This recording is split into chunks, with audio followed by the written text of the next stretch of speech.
penelitian geografi. Masuk ke materi yang pertama, yaitu penelitian geografi adalah studi yang melibatkan ruang, lokasi, dan hubungan antar berbagai fenomena. Ini mencakup analisis fisik dan manusia yang membentuk bumi. Pemahaman ini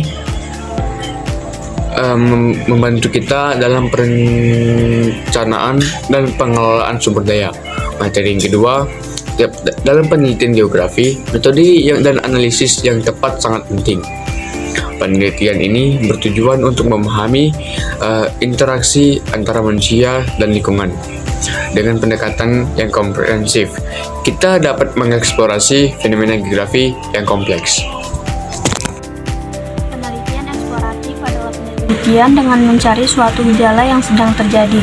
Penelitian ini perlu melakukan eksplorasi terhadap objek penelitian, contohnya wawancara. Jika dikaitkan dengan penelitian geografi, penelitian ini juga mencari tahu tentang peristiwa geosfer dengan melakukan wawancara kepada masyarakat, mengamati objek penelitian, dan lainnya.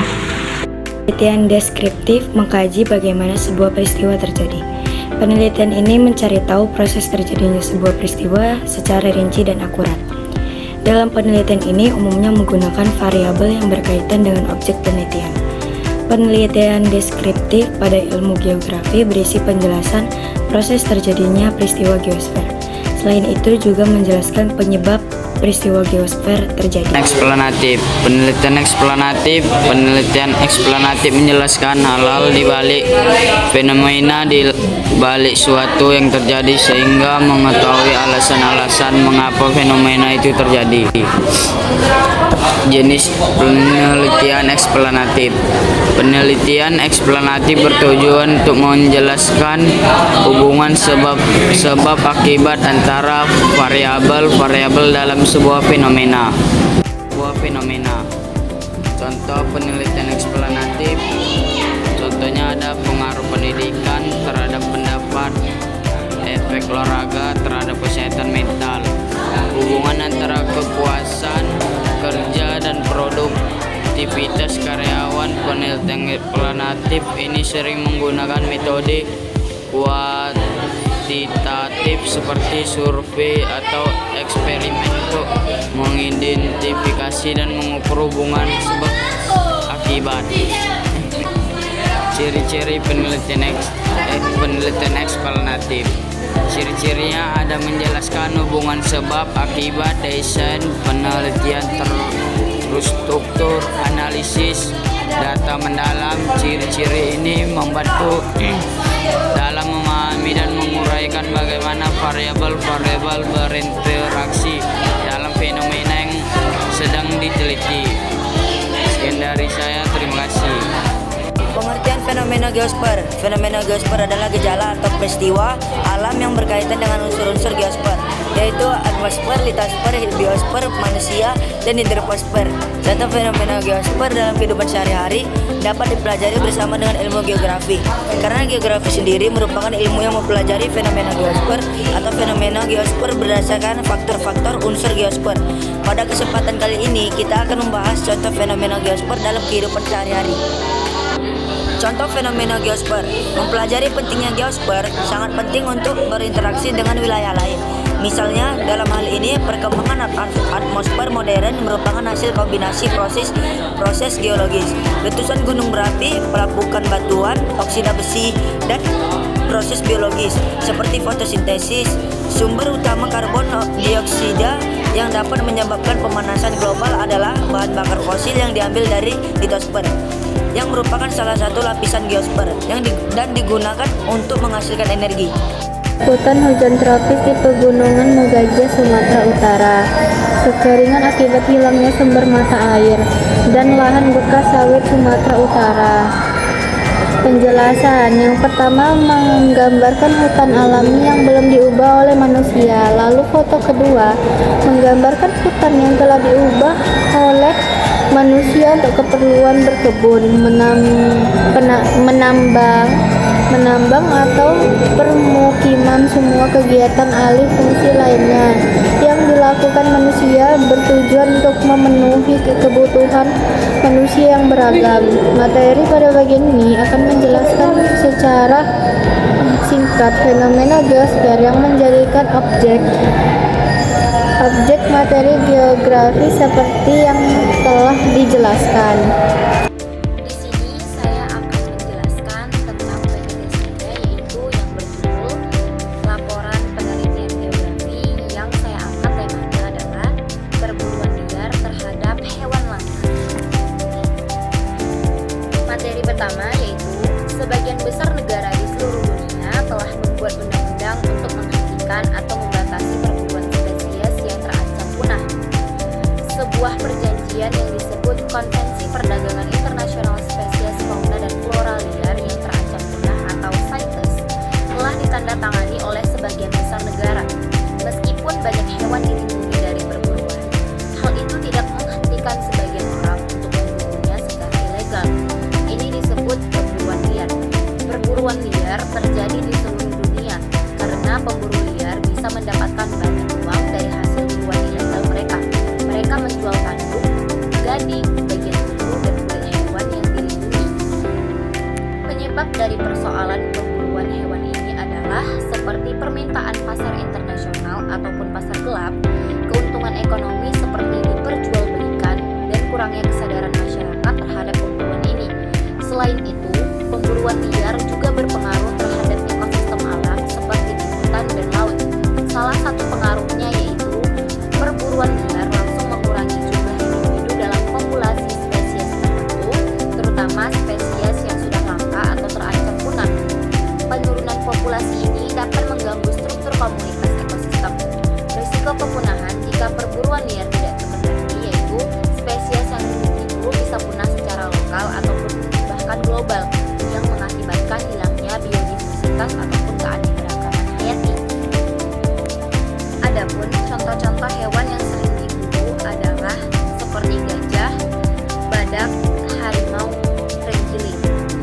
Spesies ini menjadi target karena gading, cula, tanduk, bahkan kulit ataupun bagian tubuh yang sering dijual di pasar gelap perdagangan internasional dan dibuat sebagai koleksi ataupun barang-barang mewah. Untuk contoh hewan yang hampir punah ada badak, harimau, serta juga gajah. Dari semua masalah perburuan liar di Indonesia maupun di dunia, sebagian negara sudah bekerja sama untuk memutus rantai perdagangan gelap hewan yang diburu, seperti kerjasama internasional dalam penegakan hukum. Ada berbagai operasi gabungan internasional yang dilakukan oleh badan-badan penegak hukum seperti Interpol, World Customs Organization atau WCO, dan agen-agen nasional untuk mengidentifikasi dan menghentikan jaringan perdagangan ilegal. Dan juga ada Konvensi Perdagangan Internasional untuk Spesies Flora dan Fauna Liar yang terancam punah atau CITES, perjanjian internasional yang mengatur perdagangan spesies flora dan fauna yang terancam punah. Didirikan pada tahun 1975, CITES bertujuan untuk memastikan bahwa perdagangan internasional spesies liar tidak mengancam kelangsungan hidup mereka. Adapun di sini pertanyaan rumusan masalahnya, yang pertama, apakah penyebab hewan langka atau hewan yang hampir punah diburu oleh manusia? Yang kedua, bagaimana perburuan liar mempengaruhi ekosistem dan keseimbangan lingkungan di wilayah ini? Yang ketiga, jenis hewan langka apa sajakah yang paling sering diburu secara ilegal dan mengapa spesies ini menjadi target? Untuk pertanyaan yang keempat, apakah ada upaya internasional yang dilakukan untuk memutus rantai perdagangan ilegal hewan dari wilayah ini ataupun dari wilayah yang tertentu? Jawaban pertanyaan rumusan masalah. Untuk pertanyaan yang pertama, yaitu jawabannya ialah penyebab di antara lainnya. Yang pertama ada permintaan pasar internasional produk hewan. Banyak hewan langka diburu untuk bagian tubuh mereka yang dianggap berharga di pasar internasional seperti gading gajah, tanduk badak, kulit harimau ataupun sirip hiu. Produk-produk ini seringkali digunakan untuk perhiasan, obat tradisional atau bahkan barang mewah-mewah lainnya. Yang B ada juga untuk keuntungan ekonomi penyebabnya, yaitu sumber pendapatan. Bagi banyak masyarakat di daerah terpencil, perburuan hewan alternatif ekonomi lainnya terbatas. Dan juga ada penyebabnya perdagangan ilegal, yaitu terlibat dalam perdagangan hewan langka bisa sangat menguntungkan bagi para pemburu dan penyelundup, terutama karena tingginya nilai barang-barang yang berasal dari hewan tersebut di pasar gelap. Dan ada juga penyebabnya ketidaktahuan ataupun kurangnya kesadaran, yaitu minimnya edukasi. Di beberapa komunitas, perburuan hewan langka terjadi karena kurangnya pemahaman tentang pentingnya konservasi dan dampak jangka panjang dari kepunahan spesies terhadap ekosistem.